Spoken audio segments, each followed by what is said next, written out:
Ixil, lugar de riqueza natural y defensa territorial. Introducción. Conflicto socioambiental en Ixil, Yucatán, más allá de sus cebollitas y trincheras. En la península al sur de México, en el estado de Yucatán, se encuentra el municipio de Ixil, cuyo nombre en maya significa lugar donde se erizga o encrespa. Su ubicación entre la cercanía de la costa y la urbanidad de la ciudad corresponde a la antigua zona henequenera del norte del estado, misma que revela su vulnerabilidad a fenómenos naturales, como huracanes e inundaciones, y detenta sus característicos vestigios arqueológicos amurallados conocidos como las trincheras, que resguardaban de invasiones durante la colonia. Atento a estas características en la ubicación, Ixil posee una interesante diversidad ecosistémica que comprende selva baja caducifolia, manglares, pastizales y costa, presentando a su vez un clima que oscila entre semiseco muy cálido, seco muy cálido y cálido subhúmedo con lluvias en verano. Ixil se encuentra habitado por 2.086 mujeres y 2.100 hombres, sumando un total de 4.186 habitantes, de los cuales 3.196 se reportan como población indígena autoadscrita como maya. Habitar el territorio de Ixil significa una cercanía con el entorno natural, pues con independencia de que la población en general labore en industrias fuera de la localidad, en cuanto al aprovechamiento de recursos naturales, mantiene la realización de cultivos de hortalizas como las cebollitas de Ixil de la región, cilantro, chile habanero y rábano, entre otros. Y también complementa ingresos con la ganadería y apicultura. Atento a esto, el territorio de Ixil, en el que destaca la propiedad social ocupada por su población indígena maya, que presenta altos niveles de marginación por sus condiciones de pobreza extrema, lo han convertido en un espacio atractivo para el desarrollo de megaproyectos como el caso de la industria eólica y las inmobiliarias, que en sus intentos de implementación han dejado por fuera las voces de la población, integrando el conflicto socioambiental en la zona. Al respecto, un megaproyecto es entendido como un proceso espacial que, en palabras de Talledos, Camacho y Sandoval, 2020, busca transformar territorial, económica y políticamente de forma radical una región, país, continente o el mismo planeta. Contiene gran cantidad de actores económicos, empresas transnacionales, instituciones gubernamentales o no gubernamentales, donde la participación del Estado es primordial para el acomodo y direccionamiento de leyes, reglamentos y financiamiento, sea público, privado o ambos.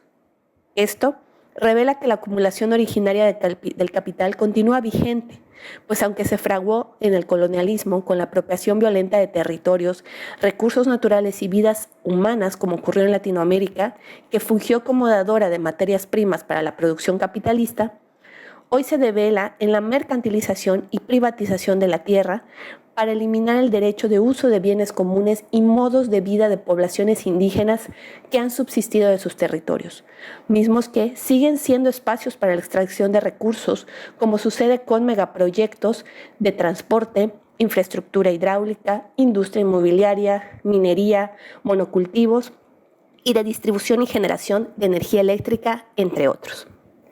Es así que en las circunstancias descritas se configuran conflictos socioambientales que comprenden relaciones de poder asimétricas, colisión de percepciones, valoraciones, cosmovisiones y desacuerdos entre actores que poseen un territorio y los que detentan capital, por el control del entorno natural que surgen cuando la política pública ambiental es impuesta sin la participación local, desconociendo sus realidades, lo que germina en movimientos y luchas en defensa de las poblaciones y sus territorios. Así, los conflictos socioambientales conllevan cualquier transformación ambiental al territorio no consensuada que excluya la participación de la población. Ante escenarios de conflictos socioambientales que conllevan movimientos de resistencia y defensa territorial por parte de las poblaciones en reacción a los potenciales impactos ambientales y sociales negativos a sortear, la población ciudadana juega un rol elemental, pues posibilita canales de diálogos entre población y Estado para que aquella pueda formar parte de las decisiones sobre el manejo del territorio y recursos naturales. Por ello, el Estado se encuentra obligado a garantizar espacios de diálogo mediante diversos mecanismos de participación como la consulta indígena, o también conocida como previa, libre, informada, de buena fe y culturalmente adecuada. La consulta pública para los procedimientos de evaluación de impacto ambiental y de evaluación de impacto social, las autoconsultas propias de las asambleas ejidales y la participación en el Sistema Nacional de Planeación Democrática. Esto sin pasar por alto los instrumentos que abonan el ejercicio del derecho de participación, debido a la información que puede ser obtenida a través de ellos, como el derecho de acceso a la información, con la consecuente obligación de las autoridades de difundir sin necesidad de solicitud alguna información ambiental relevante y la de otorgar información adicional a esta que sea requerida. El derecho de petición, que obliga a las autoridades a responder por escrito a las peticiones ciudadanas que les sean dirigidas, y la denuncia popular, que posibilita que cualquier persona pueda denunciar ante la Procuraduría Federal de Protección al Ambiente, Profepa, hechos u omisiones que contravengan normatividades ambientales. Es así que en cuanto al conflicto socioambiental que envuelve a Ixil y el movimiento de resistencia que ha generado su población, a continuación se dan a conocer algunos fragmentos y esbozos de las experiencias y vivencias de su población sobre las formas de participación que han hecho valer para la defensa de su territorio ante diversas amenazas enfrentadas, mismas que fueron recuperadas con trabajo de campo mediante entrevistas semi-estructuradas.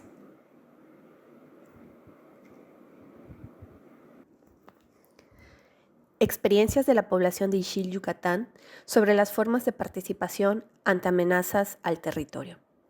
Como punto de partida, los informantes remitieron al año 2014, cuando empieza a presentarse en la comunidad el empresario Alejandro Escoffier, intermediario del abogado Rafael Acosta Solís, quien bajo engaños y promesas de atender asuntos agrarios, obtuvo por parte del ejido un poder con el que, entre otras cosas, pretendió obtener la autorización de actas de asamblea ejidales falsas, del avecindamiento de personas ajenas a la comunidad y el cambio de destino de tierras para su comercialización a empresas interesadas en implementar un megaproyecto eólico y desarrolladoras inmobiliarias, hechos que impulsaron a la población a organizarse ante la Procuraduría Agraria a fin de evitar la inscripción de cualquier acta con las intenciones señaladas, pues con eso se desintegraría su ejido.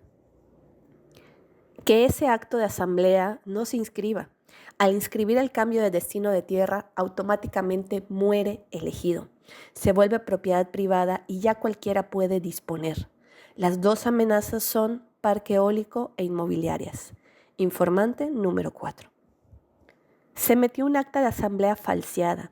Decía que habíamos aprobado un reparto de tierras ejidales donde gran parte se asignaba a gente ajena en la comunidad.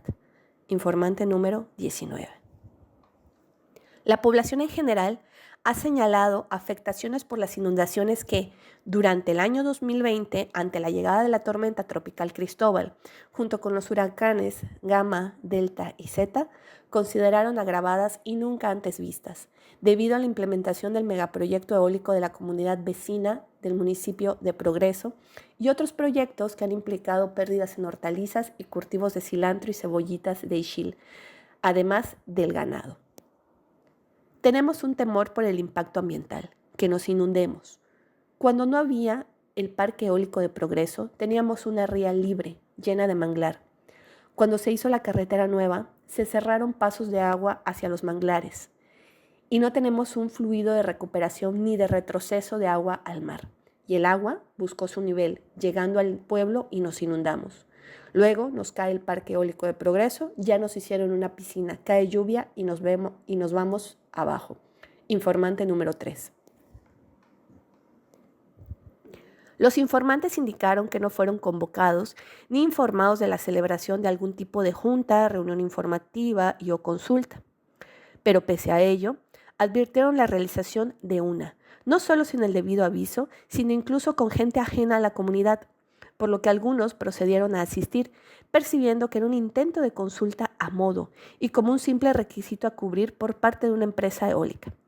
Dicha consulta refirió al procedimiento de evaluación de impacto ambiental, pues hablaron de la manifestación de impacto ambiental, que es el estudio sobre el cual recae dicho procedimiento en cuanto a actividades y proyectos que por sus impactos pudieran conllevar deterioro ambiental. Van a hablar de la mía. Fuimos mi hermana y yo. Vinieron otros, los que estaban defendiendo al pueblo. Estaban sentados allá, como si les estuvieran hablando en inglés. No entendían nada. Informante número 18. De dicho evento, los entrevistados reportaron que lo ahí tratado fue expuesto con lenguaje técnico, evidenciando incluso que no habría beneficio en cuanto al servicio de electricidad. Una de las personas que llevaron se para y dice: qué bueno que vinieron a apoyar, uno va a tener un buen servicio, al costo. Y contestan: no, disculpen, nosotros no tenemos nada que ver con el servicio, somos empresarios, construimos la corriente, la pasamos a la CFE y se encarga de distribuirla. Informante número 5. En contraste, algunos señalaron que se enteraron de la realización de una consulta en la comunidad de Timul y no en la propia, porque a Ixil no la consideraron como una población indígena para aplicársela. También detectaron la existencia de contratos mediante los cuales, y sin conocimiento del ejido, se pretendía la renta de terrenos de habitantes de Ixil a la empresa eólica, en los que se estipulaba la renta por 30 años, pudiendo renovar por otro tanto, además que se pactaban con pagos ínfimos y con personas mayores que no sabían leer. ¿Cómo lo leen? Como yo, que ya estoy ciego, con lupa, abusan de la buena voluntad, les decían. Nada más te lo explico, no lo leas. Hay a quien le dieron 500 pesos, 1000 pesos, 3000 pesos, y hay a quien le dieron 50 pesos porque les dijeron firma y después te entrego tu cheque. Informante número 16. A ellos les dan su contrato, les dan su dinerito, pero no saben ni leer. Me prestaban el contrato, yo leía y veía que el arrendador se considera con derecho de restringir la parte que se va a arrendar, todo lo que les perjudique, como el camino que tenemos para llegar a la costa. No tenemos carretera, pero tenemos acceso a la costa por un camino, ya sea a pie, a caballo. Yo capté que nos iban a cerrar el camino.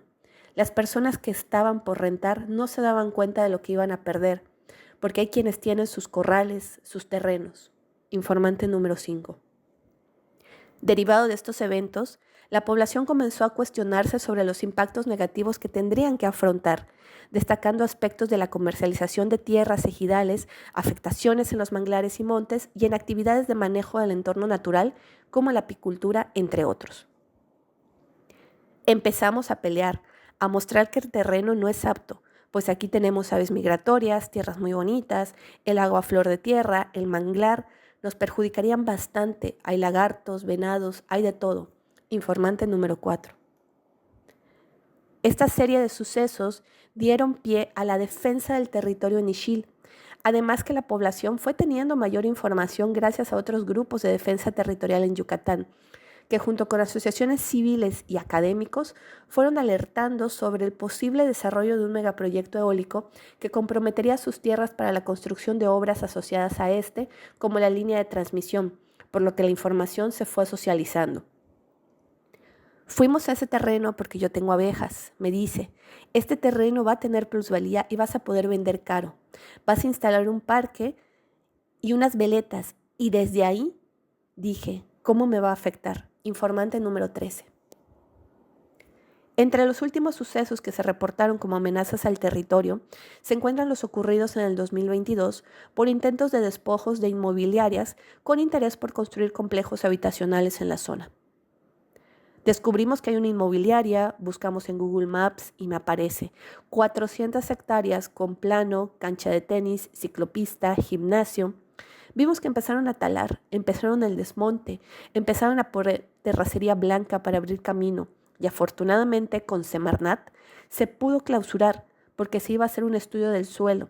Tenían abarcado parte de la reserva del manglar donde hay árboles endémicos de más de 100 años. Informante número 17. Desafortunadamente, un año después, en el 2023, la comunidad reportó que se vio irrumpida por cuerpos policíacos que cercaron sus tierras, en donde, entre otras cosas, crían animales y cultivan, en otro intento de despojarlos por parte de intereses inmobiliarios, ante lo cual continuaron con la posesión y trabajo de sus tierras de las cuales subsisten.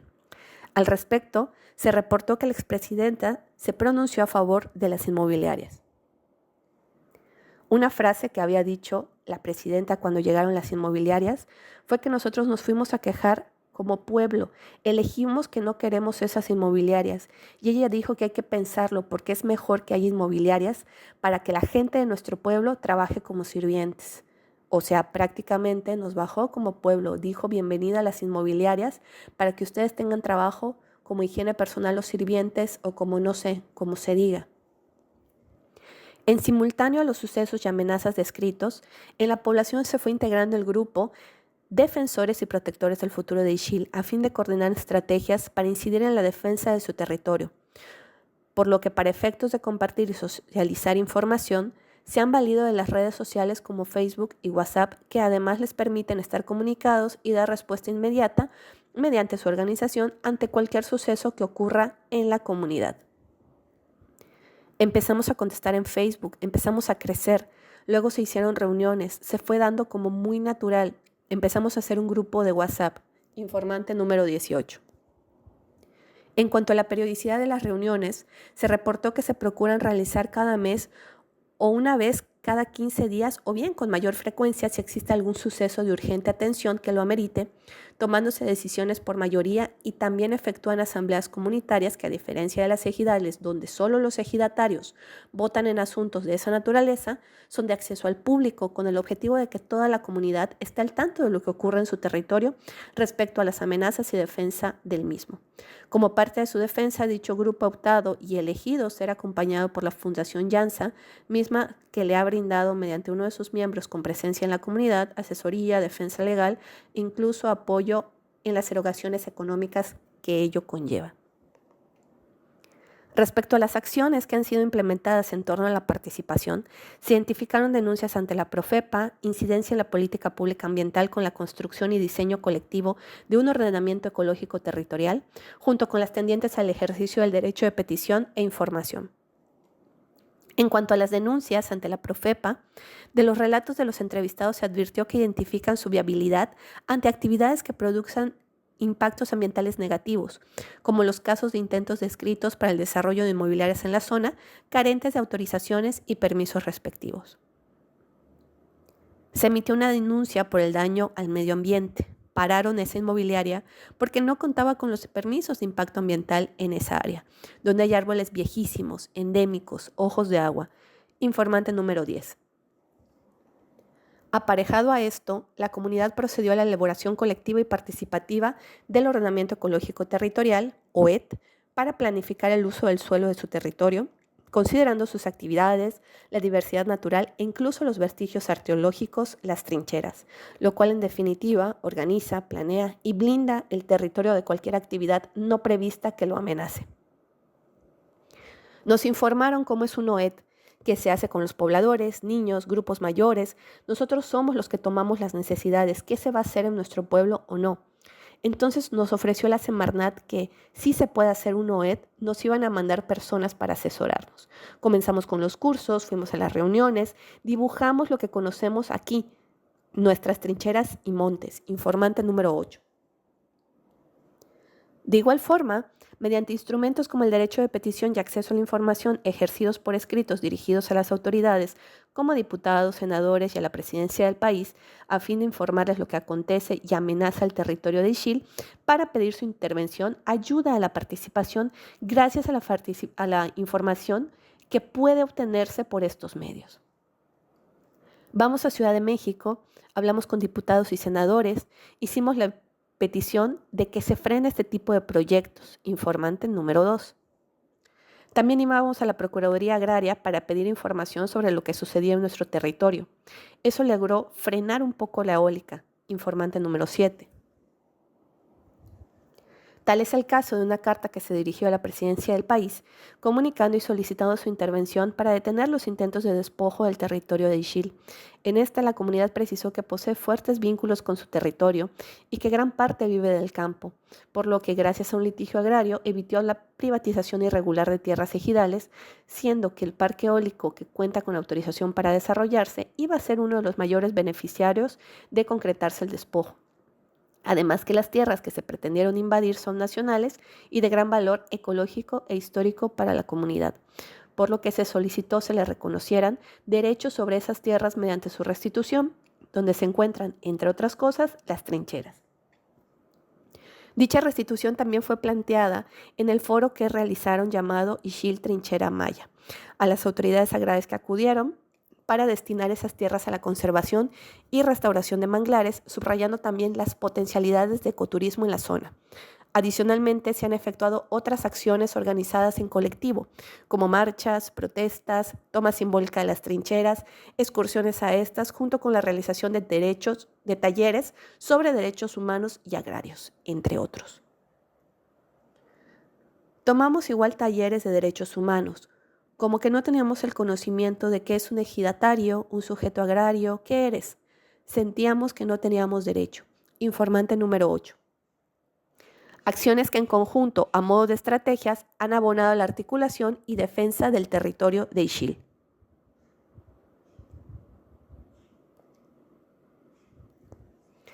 Estado actual del conflicto socioambiental y sus potencialidades.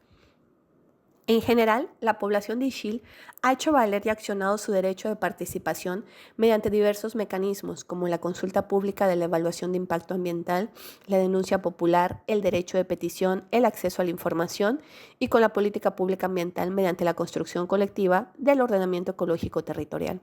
Pero es importante ahondar y reforzar el conocimiento de los mecanismos de participación, pues se han accionado de la mano y acompañamiento de otros grupos de la sociedad civil, colectivos y personas que en general han apoyado a la población, por lo que sería deseable que ésta pudiera, paulatinamente, de forma autónoma y por cuenta propia, ejercerlos. Además, es preciso que conozcan de aquellos mecanismos con los que no han tenido contacto, como la consulta pública, de la evaluación de impacto social, su discernimiento con la consulta previa, así como las autoconsultas, que aunque derivan de asambleas ejidales en las que solo tienen voz y voto los ejidatarios, hacen contar con su debida inscripción en el Registro Agrario Nacional los acuerdos internos que pudieran tomarse a favor o en contra de la implementación de proyectos en su territorio, lo que ayuda a su defensa y acciona la participación. Entre las potencialidades que abonarían a la participación ciudadana de la población y que la misma resulte informada está el continuar con la iniciativa del grupo Defensores y Protectores de Ixil de realizar talleres de diversos temas para incluir a los mecanismos de participación a su alcance, pues como ellos mismos señalan, el conocimiento y la información son pieza clave para incidir en la gestión de su territorio y así sortear conflictos socioambientales que excluyan sus voces.